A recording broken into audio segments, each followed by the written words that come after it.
con Darío de la Asamblea de Tinogasta, Catamarca. Queríamos conversar un poco acerca de cómo surge la lucha antiminera en ese contexto y bueno, cuál es la situación actual. Mira, de alguna manera, si datos, hay datos que no tenemos. Porque imagínate que Tinogasta, una comunidad, un pueblo del interior, digamos, con toda su inocencia, y de repente, para decirte, qué sé yo, no sé, con mucho de apatía, gente que no está acostumbrada a manifestarse. Puntualmente tenemos 2 cajeros, y un cajero, por ejemplo, que hace 2 años que no funciona y nunca a nadie se le ocurrió salir a la calle para protestar por el cajero, digamos. Problemas con el agua, problemas con la energía eléctrica, y nunca la gente salió a demandar de esta manera. Que se lo viene el chaqueño para el vecino y se queda esperando el aplauso, y los tinogasteños así. Entonces, más o menos a eso me refiero. Y cuando en el 2007, a principios del 2007, nos enteramos de que una empresa australiana quería instalar una minera a cielo abierto de extracción de uranio a 10 kilómetros de la plaza de Tinogasta. Tinogasta es un pueblo de 15.000 personas, digamos. Bueno, y ahí creo que de alguna manera eso hizo que le saltara el termostato a la comunidad como comunidad, ¿no? Entonces ahí, digamos, yo no sabía lo que era o sea, tenía una mínima idea de lo que era la megaminería, la minería a cielo abierto y demás. Entonces, de la misma manera que yo, todos los otros militantes que veo hoy, que estamos y que vamos y que difundimos, ya no teníamos idea de nada. Y en ese momento, cuando Tinogasta se entera de eso, sale espontáneamente en un número de 6.000 personas a la plaza. Y cuando te decía que no sabemos muy bien, porque hay datos que no tenemos, o sea, vos sabés que no sabemos cómo se organizó eso. Digamos, no había ni choripanes, ni políticos, ni asambleas, ni dirigentes, no había absolutamente nada. Y la gente salió en un número de 6.000 personas a la calle. Digo, ¿cómo fue? Nosotros hacemos memoria del momento antes, porque hay un montón de compañeros que estuvimos desde ese momento, de los que están en la asamblea hoy, y no sabemos. Eso de alguna manera te da la pauta de lo importante que fue para la comunidad verse atravesada por esta noticia que, según interpretó la comunidad, le iba a cambiar la vida o se la iba a joder. A partir de ahí, a los días, nace la Asamblea de Tinogasta. Y la Asamblea de Tinogasta, con un respaldo popular grandísimo. Imagínate vos el atropello de una empresa que quiere poner a sacar uranio a cielo abierto a 10 kilómetros de la plaza, de la escuela. Entonces, de alguna manera, eso hizo que empezáramos a trabajar como asamblea. Nosotros siempre priorizamos las medidas de acción directa.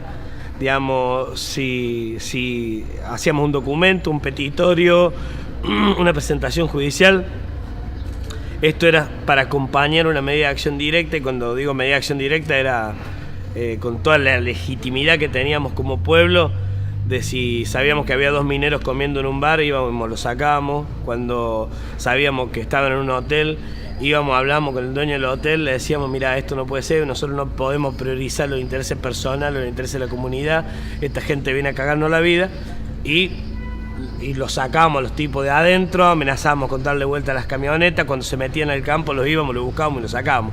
Digamos, esa fue la forma en que empezamos a hacer retroceder esta minera que nos tenía, digamos, en jaque, ¿no? Porque estaba... esto es algo que no se entiende. Mira, no había una persona en Tinogasta, no había un solo habitante que estuviera de acuerdo con este emprendimiento. Pero no había un solo dirigente político, un solo representante que no estuviera a favor de la minera. Digamos, creo que esto marcó el primer quiebre en las comunidades como la de Tinogasta. Digamos, esto donde vieron realmente en el abismo su representación. Digamos, porque siempre pasó esto, digamos, que no somos representados y demás. Pero en este caso tan específico, desde el gobierno nacional, el gobierno provincial, el gobierno municipal, todos nuestros concejales, los legisladores, absolutamente todos habían firmado, avalado y estaban defendiendo a la minera para que la minera pudiera entrar a romper, a llevarse absolutamente todo y a hacer lo que hubiera sido un genocidio ambiental. Ahora mencionás esto, me llama la atención porque es un proceso muy similar al vivido en el contexto de diciembre de 2001, ¿no? Un repudio a la clase política cómplice, corrupta, escraches, acciones directas, dinámica asamblearia. ¿Lo vivieron en esa clave ustedes? Mira, nosotros tenemos una conciencia ahora de lo que realmente vivimos en ese momento. Yo creo que tiene mucho que ver, y el otro día estábamos hablando con un compañero periodista y me preguntaba si el 2001 era la plataforma de los nuevos movimientos, y yo le decía que el 2001 formaba parte de la plataforma y que nosotros venimos de una construcción muy anterior, nosotros venimos de haber sufrido mucho como militantes, de haber construido mucho y sobre todo de habernos equivocado mucho. Por eso es que uno rescata este proceso asambleario nuevo, ¿no? Cuando uno interpreta, lo que estamos haciendo ahora es una interpretación a la distancia, digamos, dándole un marco intelectual, si se quiere, a esto tan puro, tan genuino que se nos presentó en un momento como fueron estos procesos asamblearios, digamos, ese quiebre cuando la sociedad dice no, digamos, de alguna manera ahí empieza a caer la ficha a las comunidades que estaba en manos de ellos, digamos, cambiar su futuro y designarse, digamos, representantes popularmente, digamos. Bueno, después de toda esta medida de acción directa, qué sé yo, que nosotros vinimos desarrollando, empieza a retroceder la minera y en un momento nos damos cuenta de la gran corporatividad que tenían las empresas mineras. Entonces, como un poco como una medida de coacción, empezamos a cortar el paso internacional San Francisco. Tinogasta está sobre la ruta 60 en el paso, y empezamos a cortar el paso de San Francisco, digamos, interviniendo los camiones que iban a la lumbre de la Barrick, pero con la idea de que se fuera la minera que nos estaba jodiendo a nosotros. Bueno, por fin capitula, como decimos nosotros, capitula la minera a principios del 2011, y para nosotros fue algo, digamos, un logro muy importante, pero nosotros analizamos lo que logramos en ese momento fue realmente la reafirmación de la valoración de las medidas de acción directa, de la protesta, y en ese momento, digamos, lo único que podría habernos salvado era eso, digamos, estábamos al horno, digamos, estamos totalmente vendidos, totalmente regalados. Y bueno, nos salvó eso. ¿Y ahí qué actitud tuvieron las autoridades nacionales, provinciales, municipales, digamos, en el plano político, pero también, por ejemplo, en el judicial? Bueno, en el judicial, bueno, cuando retrocede la Jackson, de alguna manera nosotros, la comunidad entiende las formas de lucha y las reivindica, y por ejemplo, cosas que no habían pasado nunca, como cortes de calle de los docentes en medio del centro de Tinogasta reclamando, por ejemplo. Y creo que eso fue parte del proceso más enriquecedor, ¿no? Digamos, la parte más piola que tiene un proceso como esto, que es el hecho de dejar en la conciencia la idea clara de que, bueno, que tenemos la rienda en la mano. Después se dan otras cuestiones, porque cuando nosotros terminamos con esto, después empezamos a ver que los camiones seguían pasaban 80 camiones por semana por el paso de San Francisco rumbo a la lumbrera. Pero claro, la lumbrera está a 280 kilómetros, Andacar está a 280 kilómetros, Belén está a 160, la lumbrera está más o menos en el medio de ellos dos. Y bueno, en un momento nos cae la ficha de que no nos íbamos a salvar solos y que de alguna manera había que salir a luchar y poner las medidas de acción directa de las que disponíamos, ponerlas en servicio de los compañeros de Andacar y Belén, que estaban pasando en ese momento por una gran lucha, están muy perseguidos y demás. Y en ese marco fue que el 29 de enero de este año intervenimos el Paso Internacional San Francisco, y para todo transporte de insumos mineros, y después de ahí en ese marco también nos reprimieron el 10 de febrero, nos imputaron a 52 compañeros, nos reprimieron de nuevo el 12 de mayo. Tenemos muchísimas causas, tenemos aprietes permanentes, digamos, gente que les hacen sumario administrativo a los docentes porque nos ven con nosotros, amenazas constantes, digamos. O sea, hay un proceso de judicialización, de criminalización de las protestas allí. Sí, totalmente. Lo que sí, bueno, algo que nosotros consideramos que fue determinante en la lucha fue el hecho, por ejemplo, después de la represión terrible que sufrimos el 10 de febrero, a nosotros nos reprimen a las 10 de la mañana, a las 2 de la tarde estábamos de nuevo en el bloqueo, digamos. Eso fue algo que ellos no contemplaron en ningún momento, digamos. ¿Qué pasa con esto? Esto atenta contra la intelectualidad de ellos. Digamos, ellos no pueden darle un marco y explicarse cómo puede ser que una asamblea de un pueblo como Tinogasta tenga intervenido hace 4 meses el corredor bioceánico más importante que tiene la Argentina para la entrada de insumos mineros. Y esto habla a las claras de que la asamblea, con toda su legitimidad, con toda su horizontalidad, con toda su inexperiencia, que también la libera un montón de prejuicios, de preconceptos, de etiquetas y demás, como de alguna manera las asambleas han construido un poder y lo ejercen libremente, ¿no? En el único lugar donde lo pueden ejercer, que es en la calle, digamos. Cuando ellos dicen, bueno, el poder del intendente, el poder de la gobernadora, el poder de la presidenta de la nación, digamos, es un poder entre comillas, muy acotado. Si tuvieran el poder, nos hubieran sacado del Paso de San Francisco hace 4 meses. Entonces, acá a la gente le cayó la ficha de que el poder lo tienen ellos, digamos, que el poder lo tienen las comunidades. Y eso es de alguna manera lo que uno sale a contar.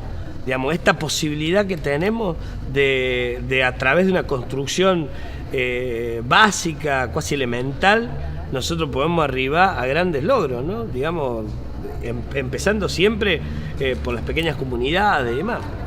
Sí, hay algo interesante y es que se va replicando esta experiencia asamblearia casi en toda la cordillera, ¿no? ¿Cómo ven esa dinámica más de irradiación de la experiencia asamblearia en todas las provincias conflictivas, ¿no? De disputa territorial? Sí, yo creo que ha sido un proceso que de alguna manera está marcado por la necesidad, ¿no? Digamos, vos fíjate que estamos viendo la necesidad extrema que tenía la comunidad de Tinogasta de organizarse para poder defenderse. Y ese proceso se ha dado en muchos lados. Pero en Tinogasta, en Famatina, por ejemplo, se da un proceso similar, donde la gente entiende que ellos tenían que parar a los Cisco, pero los Cisco, una empresa que no había empezado a trabajar. Entonces ellos están haciendo un bloqueo importantísimo de relevancia histórica para todo lo que estamos, digamos.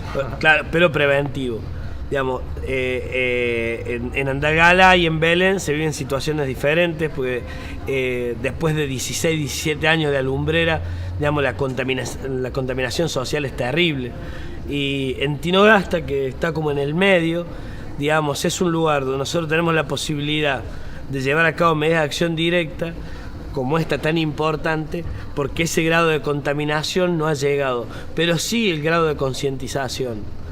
Digamos, para que te dé una idea, digamos, muchas veces hay gente que... Ayer tuve una charla en INTI, me pareció importante, entonces me decían, mirá, nosotros vemos que acá en Buenos Aires no somos solidarios, no nos comprometemos con estas luchas. Entonces le digo, básicamente le digo, nosotros hace 16, 17 años que está la lumbrera en Andalgalá y en Belén. Y si no fuera por el tema del uranio, a mí no se me hubiera ocurrido jamás autoconvocarme por los compañeros de Belén que estaban sufriendo Entonces, digamos, mirá cómo entendemos nosotros. Entonces, pero de alguna manera, ¿qué nos enseña esto? Que esta problemática, uno arriba la conciencia de que son realmente problemas terribles, trascendentes, fundamentales, cuando te tocan de cerca. La cuestión es que hay un montón de problemáticas que nos están tocando de cerca. El tema, ahora es eso, es decir, hay que abrir los ojos y hay que ver digamos que tenemos patrones en comunes con respecto a las problemáticas. Nosotros sabemos que la minería no es el problema más grande de América. La minería a cielo abierto no es el problema más grande de América. Sabemos que el Monsanto tampoco, pero creo que son los grandes problemas que tenemos, que responden a los mismos patrones, y creo que eso es lo que nosotros tenemos que visualizar. Y hay también en un plano más continental un avance de lo que es el modelo extractivista, ¿no? Que se expresa en forma muy aguda en lo que es la megaminería a cielo abierto. Ahora, para contarle un poco a la gente que quizás no está tan interiorizada y sobre todo que ha sido bombardeada durante meses con mensajes oficialistas a favor de la megaminería, ¿qué implica la megaminería para este tipo de comunidades? Bueno, la megaminería nace en el año 80. Está prohibida en todos los países donde ya hubo megaminería a cielo abierto.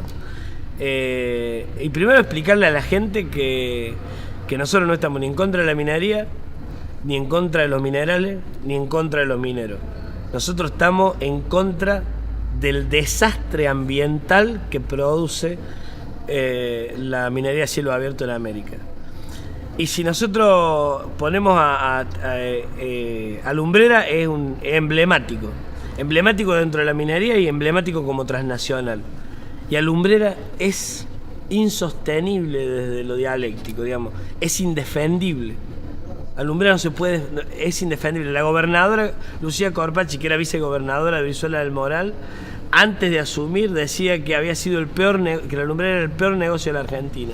El vicegobernador hoy dice que es un genocidio ambiental.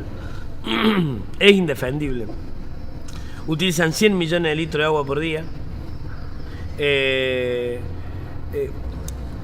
Bueno, por ejemplo, el otro día estuve en un barrio en La Plata, estuve en Puente de Fierro, con todo lo que eso significa. Y nos contaban la gente, bueno, que el problema más grande es el tema del agua contaminada, ¿no? Y si vos te ponés a pensar que Lumbrera usa 100 millones de litros de agua, de la mejor agua del universo, de la mejor agua del planeta, y a nosotros se nos mueren chicos porque toman agua sucia, digamos, tendría que ser suficiente. Pero bueno, si no es suficiente, consumen el 35% de la energía eléctrica del noroeste. Ellos, digamos, el modo extractivo que tienen, para sacar una onza de oro, que son 28 gramos, remueven 12 toneladas de cerro. Eso lo dicen ellos en el informe de impacto ambiental. Pasando unas 100 fojas, después te dice que todo el material de escombrera, después lixiviado, se transforma en 10 veces más. Vale decir que en el momento que ellos están ganando una onza de oro, que son 28 gramos, nosotros ganamos 120.000 kilos de barro tóxico. ¿Entendés? Entonces, digamos, un poco pasa por ahí. Y si a esto después se puede hablar de muchísimas otras cosas más. Los diques de cola donde va todo el flujo de lixiviación, están totalmente perdiendo. Hay 3 estaciones de retrobombeo que hay algunas que se van a las napas y hay otros líquidos que quedan en superficie. Hay 3 estaciones de retrobombeo que están bombeando permanentemente el dique cola. Esas 3 estaciones de retrobombeo consumen la energía eléctrica que consume el departamento de Belén y Andalgalá. Por ejemplo, digamos, si a esto le suma que dejan un 3% en boca de mina, un 3% bajo declaración jurada sobre los pocos minerales que declaran, y después se llevan todo lo otro. Y de ese 3%, cuando se le descuenta los gastos de traslado, importación, y te termina quedando un 1,2%, que a su vez ese 1,2% se termina deduciendo cuando ellos regalan 2 computadoras en la escuela, la sacan del 1,2% ese, digamos, estamos dejando que nos roben, que nos estafen y demás. Estos son datos del informe de impacto ambiental, y después tenés datos que nos alarman terriblemente, que el 800% de cáncer en Andalgalá por sobre la media normal, digamos. Entonces, ese tipo de cosas, digamos, habla a las claras de que Lumbrera es indefendible. Y si vemos la provincia, La provincia de Catamarca sigue siendo la provincia más pobre del noroeste, con el mayor índice de suicidio en jóvenes, con una educación que se cae a pedazos. Empezaron las clases hace 15 días. Los hospitales no cubren sus mínimas necesidades, digamos. Los hospitales del interior, cuando uno habla de necesidades mínimas para un hospital, vos estás hablando del equipo de Rayo X, por ejemplo. No, bueno, el hospital de Fiambalá no tiene agua. ¿Entendés? Entonces, pero vos ves que está la lumbrera dando vueltas, que viene Agua Rica y que se invierten en la cordillera 100 millones de dólares en construir un hotel, infraestructura para los camiones, para eso, digamos. Y en muchos aspectos, incluso el poder de estar transnacional a nivel local, a la hora de comprar, ¿no? Digamos, comprar político, comprar otros ámbitos como el Poder Judicial, ¿no? A través de la corrupción, ¿cómo opera las transnacionales? ¿Cómo operan en términos de intentar crear legitimidad en las poblaciones? ¿De qué manera? ¿Hay algún tipo de intervención? Sí, También con toda esta propaganda de la responsabilidad social empresaria que no hace más que intentar relegitimar ese proceso de saqueo. Mira, la técnica que ha usado la minería en el noroeste y al pie de la cordillera en todos los pueblos ha sido exactamente lo mismo. Comprar conciencia con la menor cantidad de plata posible. Pero cometen un error gravísimo, digamos, que cuando hablan de comprar conciencia lo hacen por intermedio de los políticos. Y como los corruptos y los traidores no les sirvan a nadie, digamos, ni para un bando ni para otro, de 100 millones de pesos que destina la lumbrera para comprar conciencia en Catamarca, los políticos se quedan con 90 y el 10% le baja a Catamarca, que es algo que nos favorece de alguna manera, pero esa ha sido más o menos y así se ha manejado en Belén, se ha manejado en Andalgalá, no tanto en lugares como Tinogasta, donde han bajado plata como es de esperar, y para los equipos de fútbol, para los clubes y esto. Pero hoy por hoy, cuando se está hablando del cierre de Alumbrera, cuando se está hablando del cierre de Mina, cuando nos empieza a caer las fichas todo de la estafa a la que nos han sometido y demás, empieza a haber una resistencia mucho más consciente con respecto a este tipo de cosas. Digamos, en Catamarca cada vez es más claro, es más clara la resistencia popular en contra de estos proyectos. Es increíble, pero el desastre del fenómeno Alumbrera es algo que ha marcado la provincia y ha marcado el territorio para toda la vida, ¿no? Creo que eso también, haber llegado a este nivel de contradicción de la gente que en algún momento pensó que Alumbrera podía ser la salida para Catamarca, hemos tenido que llegar a niveles grandes de contradicción para saber que, bueno, en ese fondo vamos a hacer pie para poder salir. Pero básicamente eso. Ahora nosotros tenemos, digamos, Alumbrera, digamos, no le alcanza la plata para seguir comprando conciencia, a pesar de que lo hace. Entonces está usando todo el poder del Estado, porque detrás del Estado provincial y del Estado nacional hay transnacionales muy grandes. Entonces están usando todo el poder del Estado, político del Estado, para tratar de hacer esta maniobra a nivel publicitario, para formar entidades como la OFEMI, que son híbridos total, digamos, que están hechos para resistir de alguna manera nuestra lucha. Digamos, esas son las cuestiones que ahora se están planteando. Y ahora, bueno, se está entrando en un... yo creo que lo más grande que hemos conseguido es tratar de instalar en la agenda nacional el tema de la minería, que antes no estaba, que eso ha sido, me parece, muy importante. Y de alguna manera, a partir de ahí, bueno, estamos en una disputa ya en otros ámbitos, me parece. Vamos a necesitar, aparte de ganar las calles, que para mí es lo más importante, creo que vamos a necesitar gente que esté trabajando con mucha cabeza y muy conscientemente en un proceso para construir, digamos, alternativas y demás. Hablando de proyectos en danza, Agua Rica, ¿en qué consiste? ¿Qué va a implicar?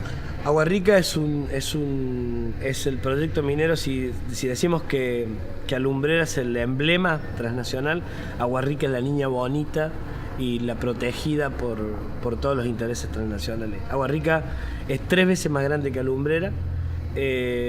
Agua Rica tiene un proyecto que está sobre el pueblo de Andalgalá. Ahora lo corrieron un poco más, van a dejarlo sin agua primero en Andalgalá y después van a tratar de ir por el pueblo cuando el pueblo no tenga agua. No se lo vamos a permitir. Nosotros pensamos que si nosotros dejamos, está empezando Agua Rica a tener un proceso exploratorio, ya están subiendo máquinas, es la clara continuación de Xtrata, que es la dueña de Alumbrera, es la clara continuación de Alumbrera en la zona, digamos. Nosotros consideramos que debido al gran poder de contaminación social que tienen las empresas y Agua Rica por sobre todo, que es 3 veces más grande que Alumbrera, si nosotros permitimos que ese emprendimiento entre en la provincia, que entre en la región, va a ser la llave de entrada para cualquier otro emprendimiento.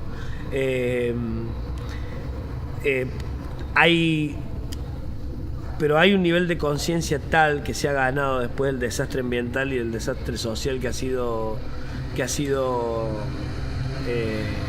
Alumbrera, que yo te aseguro que las comunidades se van a organizar y van a salir a la calle y estoy seguro que Agua Rica no va a empezar a trabajar en el noroeste argentino, porque hay una decisión muy fuerte de las comunidades, de las asambleas, digamos, por protegerse, por preservarse.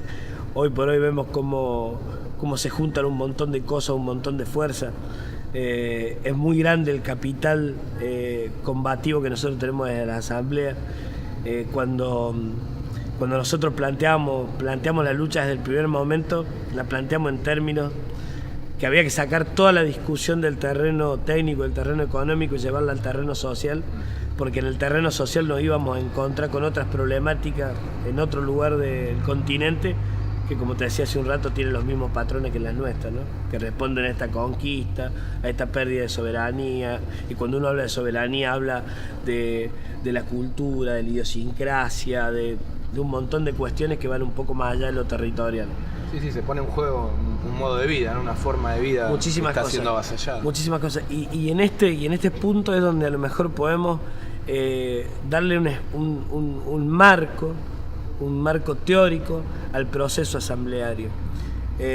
Nosotros tuvimos muchos compañeros que fueron de acá con muy buena onda, con una actitud militante impresionante, que fueron de Buenos Aires, de Córdoba, de organizaciones, de partidos, y se pusieron a trabajar con nosotros en la asamblea, y de alguna manera vieron que en la asamblea están los gendarmes, las mujeres de los municipales, las mujeres de los policías, los hijos de los policías, los dueños de los supermercados, los pibes que le entraron a chorear en supermercados la semana pasada, están los dos, digamos, gente de diferentes religiones, diferentes extracciones políticas, además están todos en la calle dispuestos a dejar la vida para que no pasen los camiones.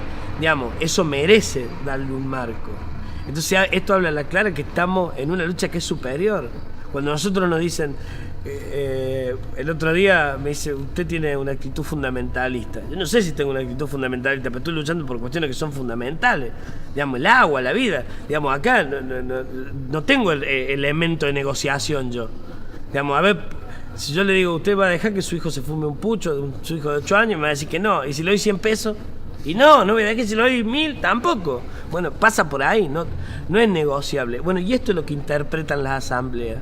¿Entendés? Cuando vos ves estos diferentes sectores, gente con la que no hubiéramos soñado jamás compartir una trinchera, está peleando al lado nuestro, esto habla de que esto es algo superior, de que esto es algo elevado. Y de alguna manera tiene razón, y eso a nosotros, nos lo viene a enseñar la asamblea. Digamos, nosotros por algún poquito de formación que uno tiene, desde la militancia ha podido darle el marco para poder salir a contarlo. Pero básicamente eso. Entonces, ¿cuál es la idea? Digamos, pelea por la soberanía hoy para no terminar peleando los sueldos y las reivindicaciones en un país que no va a ser nuestro, en las comunidades que no van a ser nuestras. Digamos, entonces, esto de alguna manera creo que tiene que empezar a hacer ruido en la cabeza de los dirigentes para decir, bueno, a ver, ¿cómo a partir de este proceso que es genuino, que es el proceso de la asamblea, que parece el monotema de Darío Moreno, este proceso de la asamblea, cómo podemos hacer que crezca y que se capitalice, porque hoy por hoy nosotros consideramos que tenemos que decirle no a las transnacionales, que no podemos aceptar un solo cáncer más, no podemos aceptar que se nos muera un chico más porque toma agua contaminada, no podemos aceptar que nos sigan haciendo pelota todo como nos están haciendo. Eso lo tenemos que parar ya y lo vamos a parar. Vamos a salir a la ruta y lo vamos a parar los camiones, lo que entran, lo que sale, vamos contra el IRSA y contra las transnacionales. Pero va a llegar un momento que estas mismas asambleas que están hoy por hoy en este proceso de decir hasta acá, esas asambleas son también las que van a tener que empezar un proceso de construcción de nuestra América, un proceso nuevo. Entonces, bueno, hay que estar preparado para eso y hay que preparar la asamblea y la militancia para esos nuevos acontecimientos, ¿no? Ahora, pensando más en las perspectivas, ¿cuáles son los próximos pasos a seguir por parte de la asamblea a la hora de proponer, digamos, acciones directas en un plano más nacional? Nosotros en marzo, después de que nos habían reprimido en febrero, pensamos que iba a ser muy difícil mantener bloqueado el paso internacional San Francisco por mucho más tiempo. Digamos, nosotros nos planteamos que más de 3 meses no íbamos a poder resistir y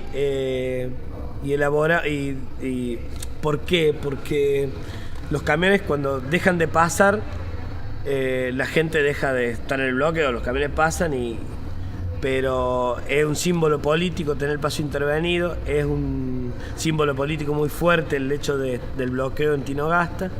Entonces nosotros pensamos que es un capital que no podíamos ceder, al igual que tener el paso cautivo de alguna manera. Entonces hicimos un plan, digamos, era guardar las carpas, violín en bolsa, nos vamos cada uno en su casa y liberamos el paso, o redoblar la apuesta. Y la verdad que para redoblar la apuesta no estábamos, pero para irnos a la casa tampoco, así que decidimos redoblar la apuesta, pero con la compañía de todas las asambleas que quisieran participar, y salimos a hacer una convocatoria. Y la primera convocatoria fue nacionalizar el bloqueo de Tinogasta para que sirviera de plataforma para hacer un gran bloqueo que se va a hacer ahora el 10 de julio en Cerro Negro. Un gran bloqueo nacional donde le vamos a intervenir todo el acceso sur de abastecimiento a la lumbrera y a partir de ahí, bueno, vamos a generar un par de bloqueos más en el norte del departamento Belén y vamos a apuntar al desabastecimiento final de alumbrera a partir del 10 de julio, ¿no? Esto lo largamos la primera vez al plan en la UAC, en Mendoza, en marzo, y le pedimos a la UAC que nos diera una mano en el sentido de nacionalizar el corte, hacerlo como uno de los cortes UAC y como el corte nacional de la UAC. Tuvimos la suerte de que nos acompañaron las organizaciones de la UAC y la UAC. A partir de ahí empezamos a trabajar en pos de este proyecto y hoy por hoy, a pesar de que en ese momento lo vimos tan lejano, esta medida tan importante, hoy por hoy creo que ha aprendido en el corazón de la dirigencia y en el corazón de la militancia de las organizaciones sociales, y creo que nos vamos a acompañar mutuamente en lo que considero que va a marcar un antes y un después en las luchas y en la medida de acción directa, por lo menos en lo que se refiere a esta problemática. Por último, ¿qué cambió en vos a nivel personal en todo este tiempo de militancia en el plano de la asamblea? ¿En qué te aportó? ¿Qué te hizo, digamos, repensar quizás tu vida misma? A mí personalmente me cambió la vida. Yo milité hasta los 20 años en Córdoba y en el norte argentino. Hice una militancia importante. Después me di cuenta que salíamos a hacer la revolución todos los días y que la revolución no venía nunca. Después me di cuenta de que éramos parte de una dualidad necesaria para que las cosas siguieran como estaban. Y la verdad me frustré mucho y me fui, después de haber aprendido mucho y después de haber, si se quiere, he estado en muchos lugares poniendo el pecho. Me fui a Catamarca y abandoné absolutamente todo. No es algo de lo que esté orgulloso porque realmente podría haber tomado otra actitud, pero me fui. Y no milité más hasta en el año 2007, cuando aparece esto, cuando aparece esta problemática y digo, bueno, lo poco que uno aprendió era para este momento. Volviste a enamorar de la política ahí. Hoy totalmente, hoy por hoy las fichas me van cayendo. Mirá, cada cuestión que voy viendo, que va pasando, tengo muchas veces la posibilidad de verlo desde adentro y desde afuera también, y veo realmente que hay una, digamos que nos estamos preparando para un momento como este, que fue necesario todas las cosas que pasaron, porque lo traduzco desde lo personal hasta lo general, y decir, estamos en un proceso diferente, pero bueno, era para esto que yo pasé por todas las cuestiones que pasé, por eso es que me fui a Catamarca, por eso es que tengo 7 hijos catamarqueños, porque de alguna manera creo que son un montón de cosas que me han ido formando para esto. Agradezco muchísimo al destino poder formar parte de esta lucha con compañeros que son invalorables, con compañeros que están codo a codo en las buenas y en las malas. Y lo único que me gustaría es ser 20 años más joven para tener 20 años más de seguir luchando. Bueno, muchas gracias. Gracias a usted.